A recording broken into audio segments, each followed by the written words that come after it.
तुर्की के वज़ीर ख़ारजा खाकान फिदान ने कहा है कि पाकिस्तान, सऊदी अरब और तुर्की का दिफाई मुआहदा नेटो मुआहदे की तरह है। नेटो की शिक 5 की तरह मक्का मुआहदे में भी एक दूसरे के दिफा की ज़मानत दी गई है। तुर्क वज़ीर ख़ारजा ने कहा कि इस मुआहदे का हदफ ईरान नहीं। उन्होंने कहा कि नेटो की तरह तीनों मुल्क एक वजारती कमेटी बनाएंगे। इसका सेक्रेटेरिएट सऊदी अरब में होगा। मुआहदे में कुछ तकनीकी मामलात हल हो जाएँ तो मिस्र भी इसका हिस्सा बन सकता है। नेटो का आर्टिकल 5 इज्तिमाई दिफा का उसूल है। एक रुकन पर हमला सब पर हमला तस्वुर होता है।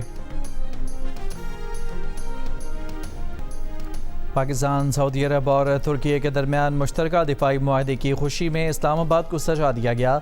शारह दस्तूर पर पाकिस्तान, सऊदी अरब और तुर्की के परचम आविज़ां कर दिए गए। अहम मकामात पर खुसूसी स्क्रीनें भी नस्ब। पाकिस्तान, सऊदी अरब और तुर्की की क़यादत की तस्वीर बैनर्स और डिजिटल स्क्रीन्स पर नुमायाँ। मक्का मुआहदे की खुशी में मेन बुलेवार्ड गुलबर्ग रोड को भी सजा दिया गया। लिबर्टी चौक में रंगारंग तकरीब, गुलकारों की परफॉर्मेंस, शानदार आतिशबाजी और दिलकश नज़ारों ने दिल मोह लिए।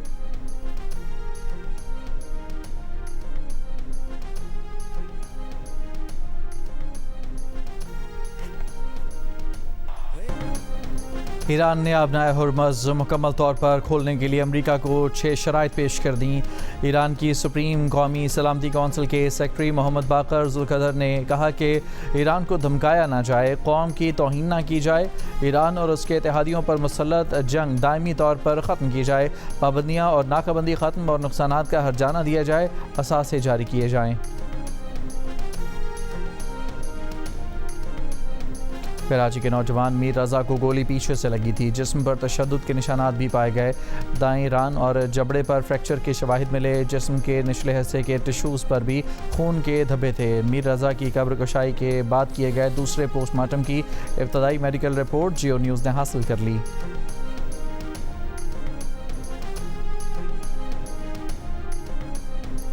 मीर रज़ा केस में तफ्तीश के लिए बनाई गई तहकीकाती टीम को हटा दिया गया। IG सिंध जावेद आलम ओडो के मुताबिक नई टीम तश्कील दे दी गई है। DIG crime branch Aamir Farooqui team के सरबराह होंगे। पुरानी टीम को इब्तदाई मेडिकल रिपोर्ट आने के बाद तफ्तीश से हटा दिया गया। मीर रज़ा के वालिद और वकील जबरान नासिर ने तहकीकाती टीम पर अदम एतमाद का इजहार करते हुए इसे तब्दील करने का मुतालबा किया था। इंसाफ की फरहमी के लिए मीर रज़ा के दोस्तों का शार फैसल पर एहतजाज।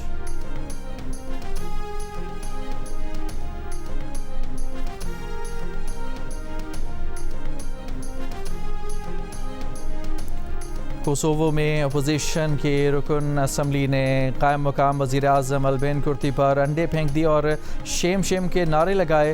कायम मकाम वज़ीर आज़म ने स्पीकर का इंतखाब करने के लिए मज़ीद वक्त मांगा था। जून इंतखाबात के बाद से कोसोवो में स्पीकर का इंतखाब नहीं किया जा सका। अपोजिशन जमातों का कहना था कि आइनी अदालत की जानिब से दी गई डेडलाइन ख़त्म हो चुकी, इसलिए पार्लियामेंट का सेशन गैर आइनी है। इलाकाई ममालिक बाहमी ताउन में इजाफे के ज़रिए अपनी सलामती यकीनी बना सकते हैं। गैर मुल्की ताकतों को खित्ते से निकल जाना चाहिए।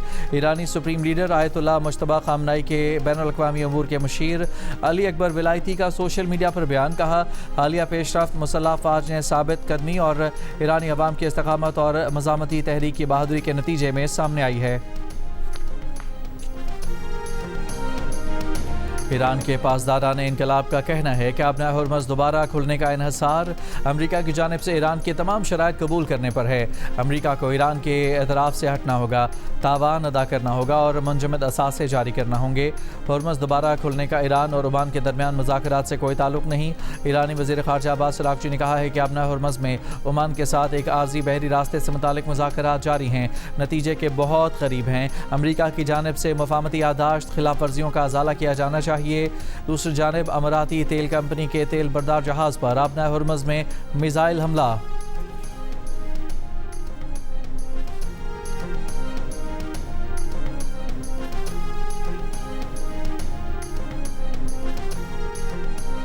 ज़िला हंगू में सिक्योरिटी फोर्सेस के इंटेलिजेंस बेस्ड ऑपरेशन में 7 खवारिज हलाक।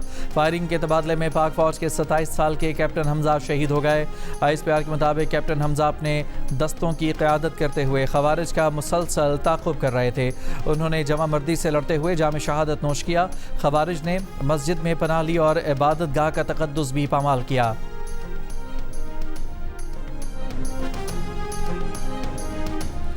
आज़ाद कश्मीर कानून साज असम्बली के इंतखाबात का तीसरा मरहला। इंतखाबी मुहिम ख़त्म। पोलिंग 10 अगस्त पीर को होगी। बाग आज़ाद कश्मीर के 3 हलकों और हवेली के 1 हलके में वोट डाले जाएंगे। पूंछ के 5 और सदनोती के 2 हलकों में इंतखाबात मुअख्खर। Chief election commissioner Azad Kashmir ने कहा कि रावला कोर्ट में दोनों धरनों का मसला हल होने पर अगले 7 दिन में पोलिंग की नई तारीख का ऐलान करेंगे। चीफ इलेक्शन कमिश्नर ने कहा कि सियासी रहनुमाओं के इल्ज़ामात पर बयानबाजी नहीं कर सकते। इंतखाबी मराहिल मुकम्मल होने के बाद हक़ाइक़ सामने लाए जाएंगे। पीटीआई के लॉन्ग मार्च का मकसद बानी पीटीआई की रिहाई नहीं बल्कि उन तक रसाई है। रिहाई आइन और कानून के मुताबिक होगी। वज़ीर आला सोहेल आफरीदी ने लॉन्ग मार्च का मकसद वाज़े कर दिया। प्रोग्राम नया पाकिस्तान को खुसूसी इंटरव्यू में कहा कि 27 सितंबर के लॉन्ग मार्च को वो खुद लीड करेंगे। ये वन डे इवेंट नहीं होगा। इस्लामाबाद आकर वापस नहीं जाएंगे। वज़ीर आला खैबर पख्तूनख्वा ने बताया कि लॉन्ग मार्च का ऐलान पीटीआई और तहरीक तहफ़्फ़ुज़ आइन पाकिस्तान के रहनुमाओं से मुशावरत के बाद किया। अलीमा खान भी तहरीक में साथ होंगी। लॉन्ग मार्च के लिए 1.5 माह के बाद की तारीख देने के सवाल पर सोहेल आफरीदी ने कहा कि मौसम और तैयारी के लिए मुनासिब वक्त मिलने की वजह से 27 सितंबर की तारीख दी गई।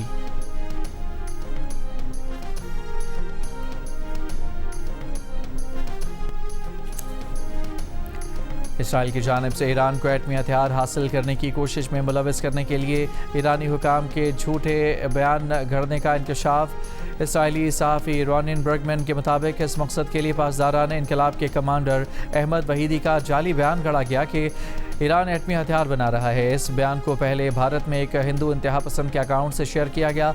इसके बाद इसे मोसाद, एक इसराइली टीवी चैनल, नेतन्याहू और अक़वाम मुत्तहिदा में अमरीकी सफ़ीर ने दुनिया भर में फैला दिया।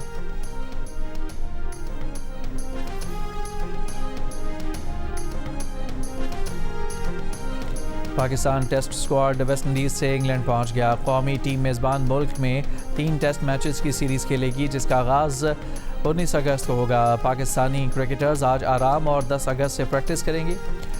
पाकिस्तान और सेलेक्ट 11 के दरमियान दौरे का वाहिद 4 रोज़ा प्रैक्टिस मैच 12 अगस्त से खेला जाएगा।